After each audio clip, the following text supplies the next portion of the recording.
Avant, le stress. Qui suis-je avant l'illumination? Une boule de stress. Une poule de stress. Stresskip, disent les Flamands. En véritable bourreau de travail, je m'agite de gauche à droite. Je fais tout en courant. En trottinant plutôt, car avec des escarpins qui me coupent le sang au-dessus des talons, élégance ne rime avec aisance que par la sonorité. À l'époque, je travaille comme traductrice à la maison et interprète, conférences, réunions, etc. Un jour, je suis en train de travailler dans mon bureau situé côté rue. Je suis souvent absente le jeudi, le jour de la semaine généralement prisé pour les réunions. Lorsque j'entends le bruit d'un moteur de camion, je réagis rapidement. Zut, j'ai oublié de sortir la poubelle hier soir. D'un bond, je me précipite vers la salle à manger qui sépare le bureau de la cuisine, traverse celle-ci en contournant la table, me prends le pied dans la dernière chaise, me précipite vers le fond de la cuisine, ouvre la porte de la buanderie, me rue vers la porte suivante qui mène au garage, dévale les 5 marches, attrape la poubelle et parcourt le chemin inverse au pas de course, le sac encombrant butant sur la chaise déplacée dans l'épreuve sportive, puis une nouvelle fois sur le chambranle de la porte du couloir vers l'entrée, abaisser la clinche, ouvrir la porte. Dès le premier pas posé à l'extérieur, je constate que le camion a déjà dépassé les dernières maisons de la rue et fonce désormais sur la route longeant les champs. Je me résigne. Tant pis. Retour à la case départ pour la poubelle et à mon poste de travail pour moi. À peine installé, j'entends à nouveau le même bruit de moteur. Je comprends sur le champ. Le camion est allé faire demi-tour au chemin de remembrement du haut de la rue. Sans l'ombre d'une hésitation, je parcours à nouveau les méandres de la maison pour saisir la poubelle et l'amener à l'avant de la maison. Au moment d'abaisser la clinche, je vois passer le camion par la vitre translucide et le temps d'ouvrir la porte, le camion est déjà 2 maisons plus loin, dans l'autre sens. La poubelle parcourt donc le même trajet pour la 4e fois. Qui a dit que le travail du bureau était une occupation sédentaire? Râle l'ego. Pour me remettre de cette agitation, je décide de me préparer une tasse de thé. Pendant que l'eau chauffe dans la bouilloire, je passe à la toilette. La vue de la porte qui conduit à la buanderie me rappelle que j'ai oublié de retirer les vêtements de la machine que j'ai fait tourner la veille. Un petit pipi en vitesse et je me dépêche d'étendre le linge. Puis retourne à mon bureau, le thé depuis longtemps oublié, me souvenant seulement que j'ai des tracasseries administratives à régler. Un mal de tête me ralentit. Je voudrais prendre le repos dont j'ai besoin, mais je crains que la procrastination ne me cause un stress supplémentaire. J'ignore donc l'appel du cerveau. Vers 13 heures, consciente de la pression que le temps exerce sur moi, je fais une courte pause pour manger sur le pouce. Ce repas léger, une tartine ingurgitée avec un café, ne m'épargne pas le coup de pompe familier. J'hésite, puis décide de m'allonger une vingtaine de minutes, tout en luttant contre le sentiment de culpabilité qui m'a envahi lorsque je suis passée à côté des cartons à remplir pour le déménagement, de la vaisselle sale dans l'évier, du linge qui attend d'être repassé.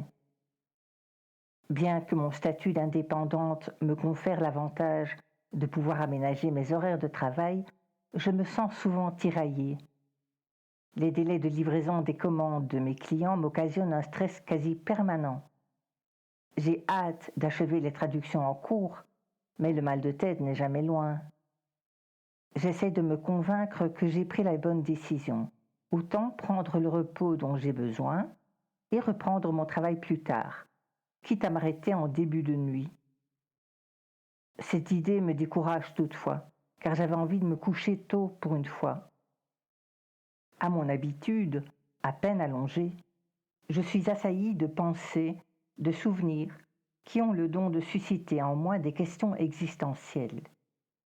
Quel est le sens de cette vie? Pourquoi tant de stress? Les peurs vont-elles s'arrêter un jour? Ces moments de lucidité engendrent de terribles découragements. Je vois bien que je ressasse sans cesse les mêmes rengaines. Agacé par ce bouillon de pensées, j'essaie d'ignorer la voix grincheuse qui s'ingénie à me culpabiliser. J'aspire à trouver l'interrupteur pour débrancher ce cerveau, toutes ces mouettes là-haut. Le contrôle, toujours vouloir garder le contrôle, comme si je n'avais pas le droit de m'autoriser un peu de repos.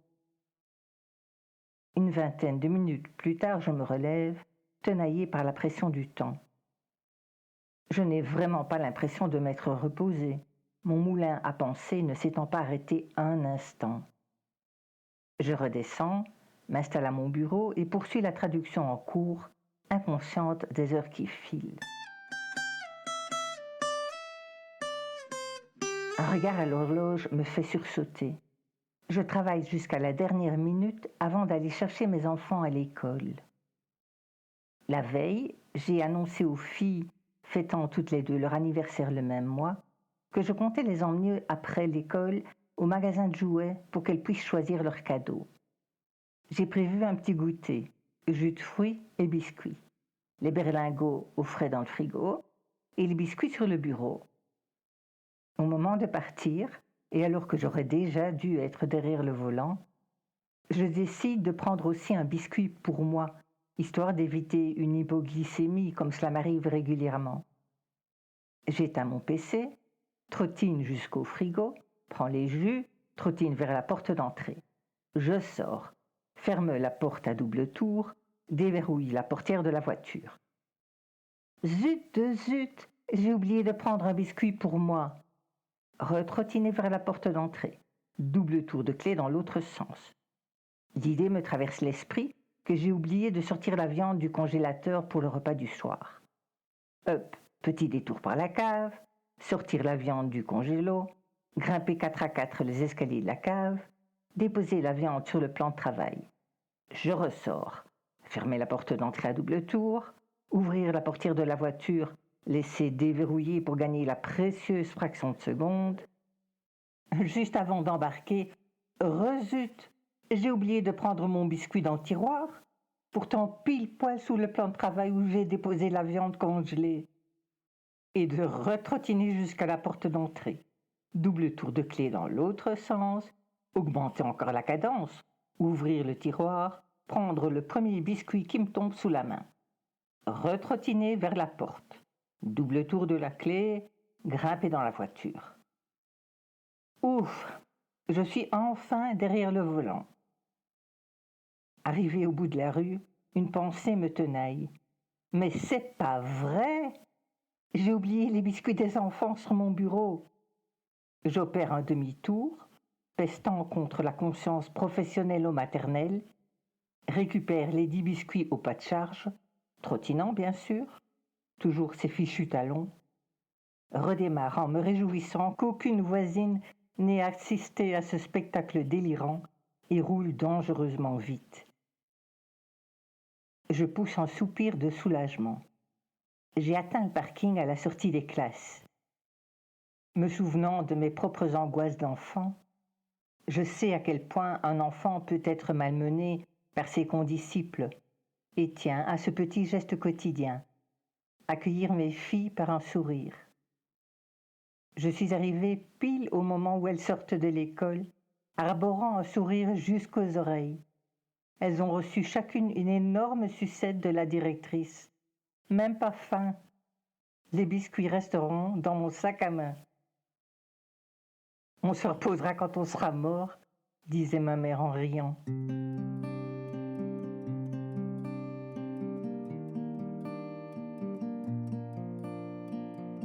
L'indécision. À l'époque, je suis incapable de prendre une décision. Pétri d'intuition et de peur. Comme dans Tintin, j'ai un Milou ange et un Milou diable. L'un du côté du ressenti, l'autre du côté du réfléchi. Le Milou côté cœur, lui, ne doute de rien. Il danse souvent la samba, émerveillé par la beauté de la vie et de la nature. Le Milou côté raison sort les boucliers, les mécanismes de défense et la ramassette, puisque l'autre là-haut n'en fait quand même qu'à sa tête. Je peux tenir des débats cérébraux interminables pour des bêtises. Ainsi, un jour en rentrant chez moi, j'entends un bruit caractéristique que je reconnais pour en avoir fait l'expérience moi-même. Une voiture roule avec un pneu crevé. Le conducteur s'en aperçoit et s'arrête à quelques mètres de moi. J'ai un élan du cœur et m'avance vers la voiture pour proposer mon aide. S'ensuit un dialogue infernal dans le ciboulot. « Qu'est-ce que tu peux y faire ?» Lui indiquer une centrale de pneus. Je cherche, je réfléchis. Je ne vois pas où il y en a une dans le centre de Bruxelles, où j'ai emménagé entre-temps. Ou lui proposer de faire une recherche par Internet pour lui donner l'info d'un garagiste, d'une dépanneuse. Ok, vas-y.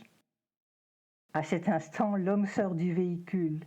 Il est vachement grand, costaud et n'a pas l'air réjoui. Je prends peur instantanément. Comment veux-tu qu'il t'accueille ?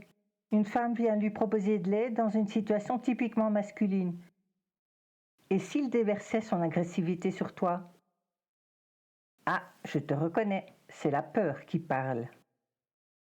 Oui, mais peut-être est-ce la prudence qui te parle. Reste en dehors de ça. Et je suis rentrée. Je me dis que si je ne l'ai pas abordé, c'est que c'était la meilleure chose à faire dans cette circonstance. Mais peut-être pas. Mais si, je n'aurais pas été efficace de toute façon. Un tourbillon de pensées pour une situation qui ne me concerne même pas. J'apprendrai bien plus tard que j'ai le syndrome du sauveur, qui suscite en moi des élans du cœur en permanence. L'indécision contribue à mes courses contre le temps. Un jour, je gagne des places pour l'avant-première d'un film. Une collègue compte m'y accompagner, mais finalement se désiste. Je pense d'abord que c'est un signe pour que je n'y aille pas, moi non plus. Mais je me force à accepter l'idée d'y aller seule. Au moment de partir, je reçois un courriel de l'avocate qui me réclame, dans le cadre de mon divorce, une tonne de documents et me demande d'examiner son projet de requête. Je me dis, c'est que je ne dois pas y aller. J'entame la lecture du document quand Lison, ma cadette, vient me trouver. « Eh bien, tu ne sortais pas ce soir ?»« Si, mais bon, j'ai reçu un email important. C'est peut-être un signe que je ne dois pas y aller. »« Mais si, maman, vas-y, ça te fera du bien. »« Bon, si tu le dis, d'accord. » Comme j'ai pris du retard avec mes tergiversations, je veux vérifier l'horaire du bus sur mon iPhone. Horaire en temps réel indisponible, annonce l'application. Décidément. Ma fille insiste. Je l'écoute et attrape mon sac à main. Crac, la bretelle se casse. Cette fois, c'est sûr, je dois rester chez moi. Et puis non. Je dédramatise et demande de l'aide à mon ado pour transvaser mes affaires dans un autre sac à main. Je la laisse achever le transfert pendant que je me dépêche d'enfiler mes bottes. Je prendrai le métro plutôt que le bus pour gagner du temps. Je cours dans les escaliers, me dépêche dans la rue, arrive devant la station. Ma carte de transport en commun est restée dans la poche latérale de l'autre sac. Demi-tour vers la maison au pas de charge. Monter 4x4 les étages, prendre ma carte, hésiter une fois de plus en m'interrogeant sur le sens de cette course folle, me demander si je ne ferais pas mieux de rester bien sagement à la maison, redévaler les escaliers en triple vitesse, courir jusqu'au métro, descendre les escaliers au pas de course, pour arriver sur le quai, pile au moment où retentit le bip de fermeture des portes. Bon. J'entame la lecture du journal que j'ai emmené, prends le métro suivant, change à Bécante, m'installe dans la nouvelle rame et poursuis la lecture du soir. Je suis captivée par un article. Je consulte l'heure sur mon téléphone. 19h40. Ça va aller. D'ici maximum 10 minutes, je suis sur place. La séance est à 20h. Je me fais la réflexion. Faudrait pas que je loupe l'arrêt. Je relève donc la tête à intervalles réguliers pour vérifier où je suis. Alors que le métro roule en plein air, je reconnais, me semble-t-il, la longue allée de tram du Heysel. Je m'empresse de refermer mon journal et m'apprête à me lever pour descendre, mais me ravise. Je ne reconnais pas la station. Je rouvre mon journal pour achever la lecture de l'article qui me passionne. Une voix annonce. Stade Roi-Baudouin, terminus. Hein? Je m'adresse à la jeune femme assise en face de moi. On a passé la station Heysel alors? Oui. Oh zut! Ce n'est pas grave, vous pouvez rester assise. Le métro va repartir dans l'autre sens. Vous êtes sûre? Je reste donc dans ce métro-ci. Oui, oui. Je me rassois déconfite. C'est encore la meilleure. Rater l'arrêt. Le métro mettant un temps fou à repartir dans l'autre sens, je rentre chez moi, dépitée. En sortant de la station, je presse le pas. Je me reproche aussitôt de retomber dans mes travers. Qu'est-ce qui te prend à courir de nouveau? Il n'y a plus d'urgence pourtant. Je raconte mon histoire à mon amie Tayan et lui confie mes doutes. Je me demande si je n'aurais pas mieux fait de considérer tous les contretemps comme des signes, mais je suis tellement ambivalente devant les décisions. D'une part, je sais qu'il existe plusieurs phénomènes de transmission de pensée. J'ai tendance à y croire, surtout après avoir lu des livres comme La prophétie des Andes de James Redfield, qui encourage à toujours suivre son intuition. Mais en même temps, j'ai entendu dans 2 films totalement différents une recommandation similaire. Dans le premier, un policier met en garde une jeune recrue. Si on a une intuition, notre cerveau ne va voir que les indices qui étayent l'intuition et on manquera les autres. Et dans le second, un acteur dit « Si elles reviennent, méfiez-vous de ces visions, ces hallucinations, car votre ego pourrait les modeler selon ses propres besoins. » Ce que j'ai tendance à croire aussi. Alors que faire? Les deux, répond Tayan. Trouver le juste milieu. N'empêche que ce n'est pas du tout commode, surtout pour quelqu'un comme moi qui hésite toujours entre 2 options. Je trouve souvent très difficile de prendre une décision et de m'y tenir. En même temps, comment faire la distinction entre ce qui m'appartient, disons mon droit au libre arbitre, mon individualité, et ce que je détecte peut-être de l'inconscient collectif? Comment savoir quand écouter l'expérience d'autres humains et quand m'écouter moi? En plus, imagine si tout le monde faisait ça. De temps en temps, écouter sa petite voix, de temps en temps, écouter une autre personne, ou encore suivre des préceptes enseignés par l'une ou l'autre philosophie ou religion. Tu imagines ce que cela donnerait? Et l'harmonie, me rétorque mon ami. Les plantes et les animaux vivent déjà tous en harmonie. La nature est en équilibre, c'est l'humain qui fait l'andouille. Ce n'est pas faux. Nous sommes tous responsables de nos choix et nous sommes tous les mieux placés pour savoir que prendre et que laisser, ou encore que laisser provisoirement pour y revenir plus tard.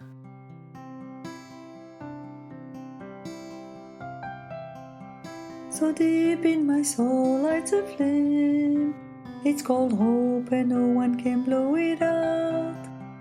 This light I will share with you all. It's my love that can make you do the same. You know that's not just in some of us. You too have a flame in you, 'cause light's in everybody. If you let your light shine, you'll see people all around you will do the same. Love is our life's legacy. Do not doubt, just look at what I became.